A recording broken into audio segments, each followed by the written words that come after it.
Okay, moving right along. In this video, we're going to knock out steps 7 and 8. Let's go ahead and check on our upload process. It is complete, so we're going to go on back to our file manager. We're going to select that newly uploaded zip file and extract. Click on Extract File.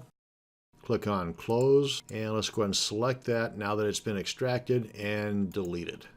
So we no longer need it.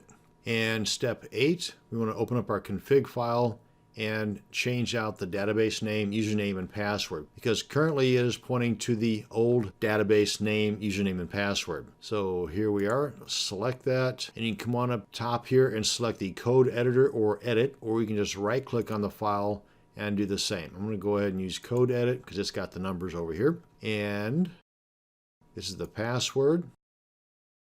And I'm only changing the information in between the single quotes. Make sure you leave those single quotes intact. Likewise for the database name and username. And then click on Save and Close. And that's going to bring us to the end of this video where we knocked out steps 7 and 8. In the next and last video, we're going to finish things up with steps 9, 10, and 11. Thanks for watching, and you have a great day.